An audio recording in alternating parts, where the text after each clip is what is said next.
Bismillahirrahmanirrahim. Monsieur le ministre d'État, cher Eric, monsieur le vice-premier ministre, cher Cyril, monsieur Giraud, très chers participants qui nous font l'honneur de nous suivre à travers les réseaux sociaux de l'Institut Amadeus. J'ai l'immense plaisir et le privilège, au nom de l'Institut Amadeus, de lancer les travaux de cette édition particulière des Meddays, qui est la première, mais j'espère la dernière, organisée dans ce format singulier, à l'image d'une année à bien des égards, très singulière. Au même titre que l'ensemble des acteurs de l'écosystème des Meddays, j'ai un temps espéré que ce forum puisse avoir lieu à Tanger, comme chaque année depuis 13 ans. Mais apprendre à vivre avec le virus, et davantage encore cette deuxième, voire cette troisième vague dans laquelle nous sommes actuellement, impose des restrictions légitimes et justifiées en matière de déplacements internationaux et bien entendu de fortes limitations en matière d'organisation de rencontres et d'événements en présentiel. Il m'est impossible d'évoquer ces fameux acteurs des Meddays, véritables chevilles ouvrières de ce forum, sans citer nos prestataires partenaires événementiels qui, au même titre que leurs collègues, souffrent lourdement de l'impact de la crise, mais aussi les hôteliers de la ville de Tanger, pour qui Meddays représente un vivier de plus de 10 000 nuitées. Je pense également aux 5 000 participants annuels de ce forum qui se déplacent à Tanger ou qui vivent à Tanger, dont beaucoup nous suivent aujourd'hui à travers les réseaux sociaux. Ils sont partie intégrante de la communauté Meddays.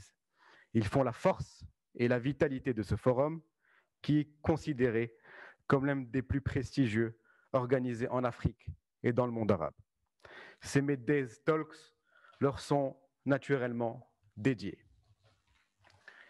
J'ai également ce matin une pensée émue et toute particulière pour les intervenants habitués des Meddays victimes du Covid-19. Je voudrais notamment citer le docteur Mahmoud Jibril qui nous a quittés en avril dernier, mais surtout le docteur Saeb Erakat, décédé malheureusement ce matin. Saeb Erakat a toujours été l'un des piliers du Forum Meddays depuis sa création en 2008 et j'aimerais depuis cette tribune présenter mes sincères condoléances au président Mahmoud Abbas, à son épouse Naïma, qui l'a toujours accompagné à Tanger lors des Meddays, au peuple palestinien et bien sûr à l'ensemble de la famille de l'OLP, mais aussi à la famille de Saeb Erakat et je pense évidemment à ses 4 enfants. Ces Meddays Talks leur sont également et tout naturellement dédiés. Tout en étant impatient et confiant que les Meddays 2021 puissent se dérouler à Tanger dans des conditions normales ou à peu près normales, j'aimerais insister sur le fait que cette expérience des Meddays Talks, qui n'a certes pas vocation à se répéter, correspond à tout sauf à un lot de consolation. À l'image du programme traditionnel du forum, les Meddays Talks qui se déroulent sur une semaine seront très riches et très denses, tant sur le plan des thématiques que sur celui de la participation de personnalités politiques et économiques internationales de premier plan. Peut-être davantage que lors d'une édition traditionnelle, ces Meddays Talks, ayant pour thème générique dans le sillage de la Covid-19, riposte, reprise et disruption, seront axés sur la réflexion pour l'action. Il va de soi que plus que jamais, depuis 13 ans, le contexte actuel, les multiples défis auxquels aujourd'hui nous faisons face, ainsi que les challenges à venir, nous imposent de faire le pari de l'intelligence collective. Cette pandémie, ses effets dévastateurs et les changements de paradigme dont nous sommes témoins démontrent implacablement que le temps du repli, de l'isolationnisme et du chacun pour soi doit être révolu. C'est l'humanité dans son qui lutte aujourd'hui contre ce fléau, et c'est collectivement qu'elle saura trouver les clés de la riposte sanitaire et les écueils de la relance économique. Un temps, au début du printemps, de nombreuses nations, face à un ennemi invisible, imprévisible et inconnu, se sont sans doute légitimement renfermées sur elles-mêmes. L'évolution pandémique et la récession ne pouvaient être que conjoncturelles et qu'il ne saurait aucunement correspondre à une forme de solution pérenne. Le temps est donc plus que jamais à la concertation et à la coopération, en somme, au multilatéralisme. Les ripostes nationales, pour être efficaces, devront se faire l'écho d'une approche globale, donc internationale. C'est l'esprit qui anime, vous le savez, le Royaume du Maroc, qui, sous l'impulsion de Sa Majesté le roi Mohamed VI, a construit sa stratégie de riposte sur 3 niveaux. D'abord, une réponse sanitaire volontariste, à travers notamment la mise à niveau du système de santé national, la multiplication par 2 du nombre de lits en réanimation, ainsi que la réadaptation rapide et efficace de notre industrie pour produire massivement les masques, gel hydroalcoolique ou encore les respirateurs. Le Royaume produit aujourd'hui plus de 16 millions de masques par jour.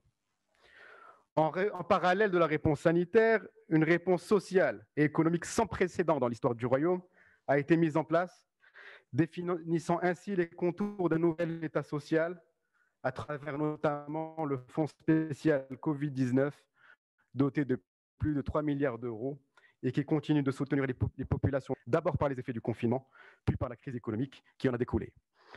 Dans l'esprit de cet accompagnement inédit, Sa Majesté le roi Mohamed VI a annoncé la généralisation de la couverture sociale et médicale d'ici 2025. Enfin, une stratégie proactive en matière du vaccin contre la Covid-19, basée sur la coopération internationale, notamment avec la Chine et d'autres pays, est opérée depuis plusieurs mois. Sous l'impulsion du souverain et faisant suite aux résultats encourageants constatés par l'Organisation mondiale de la santé, il a été annoncé hier soir le lancement d'une opération nationale massive de vaccination contre la Covid-19. Le Maroc sera ainsi parmi les premiers pays au monde à initier une telle campagne visant à mettre fin à la phase aiguë de la pandémie. Cette vaste campagne de vaccination, précédée par des essais cliniques internationaux, dont le Royaume a été partie prenante, est donc aujourd'hui rendue possible grâce à la coopération et à la solidarité entre États.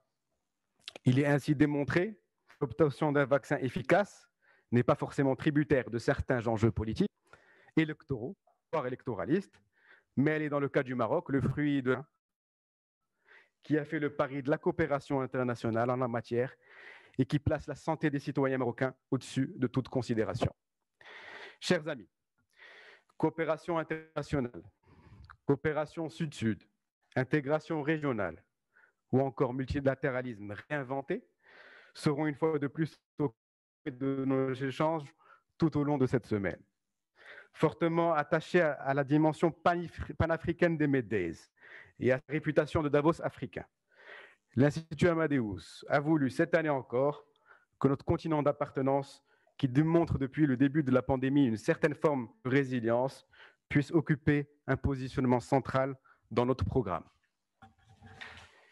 En effet, plus de la moitié des web-sessions seront dédiées aux grands enjeux et défis africains du moment.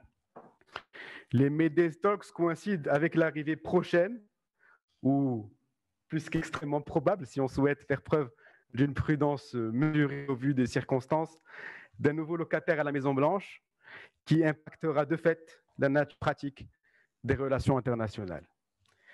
Si un retour des États-Unis au sein des institutions multilatérales que le président Trump a décidé de quitter et attend, une accentuation de la crispation des relations avec la Chine et la Russie semble inévitable si Joe Biden reste fidèle au ton qui était le sien pendant la campagne électorale.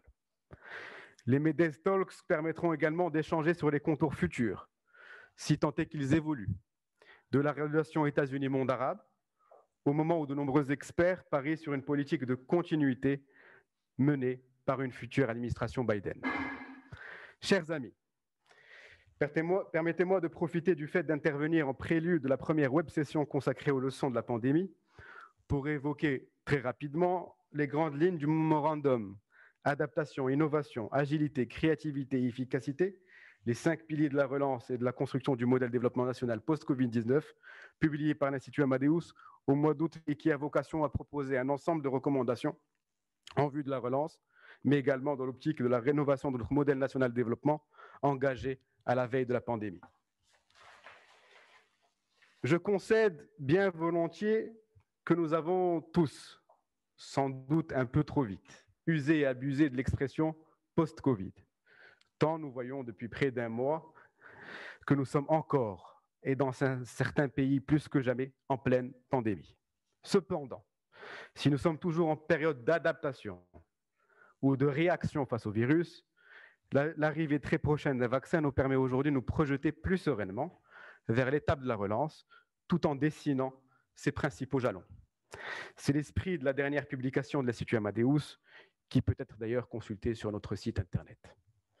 Dans le cas du Royaume du Maroc, la Covid-19 a mis en lumière l'importance de nombreuses vulnérabilités systémiques, certes préalablement identifiées, mais qui nécessitent des réponses rapides au vu de l'urgence sociale dans un contexte global bouleversé, fait de multiples évolutions et de mutations constantes.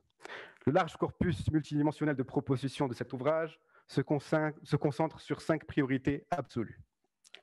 La construction de l'État social, le capital humain, les outils de la relance économique, la reprise en main de notre destin industriel dans un monde globalisé, c'est ce que nous avons appelé une nouvelle forme de souveraineté industrielle, et l'amélioration de l'efficience de l'action publique à la lumière de la permanente évolution technologique.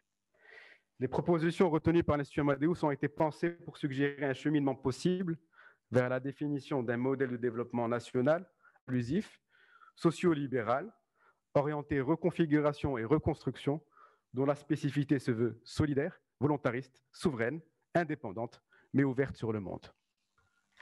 Chers amis, permettez-moi également d'anticiper vos discussions, et plus spécifiquement celles prévues lors de la web session 8, consacrée aux enjeux du commerce international, pour revenir sur les grands principes arrêtés par l'Institut Amadeus dans le cas du Maroc à propos de cette nouvelle forme de souveraineté industrielle dans un monde globalisé, interconnecté et interdépendant économiquement. Il s'agit premièrement d'assurer l'approvisionnement en matière de produits sans dépendre des chaînes d'approvisionnement mondiales, tout en s'arrimant plus efficacement aux chaînes de valeur mondiales. Deuxièmement, il s'agit de promouvoir, dans la mesure du possible, à qualité et à tarif équivalents, la production par substitution aux importations, issues notamment de pays tels que l'Égypte ou de la Turquie. Troisièmement, savoir se protéger intelligemment et efficacement pour mieux s'arrimer à la mondialisation rénovée. Quatrièmement, savoir profiter du passage de l'opportunité exclusive de coûts qui prévalait avant la pandémie au triptyque coût, proximité, sécurité pour faire du royaume un acteur crédible du jeu des relocalisations industrielles. Enfin, cinquièmement, considérer la souveraineté industrielle comme une question de volonté politique, d'ambition et de moyens. L'expérience de la Covid-19 a démontré que le royaume était sur le plan industriel capable de se réinventer, d'innover, d'agir vite et efficacement.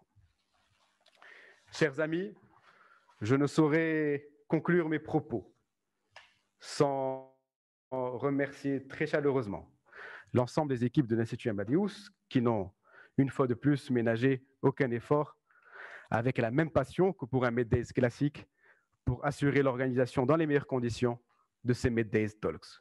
Je pense naturellement aux incontournables et indispensables Fatiha Othman et Imani Selman, mais aussi à Amina Janah, Reda Jali, Yassine Herzni et Ilyas Ben Abdjlil. Je vous remercie pour votre attention et je nous souhaite une excellente session des Meddays Talks.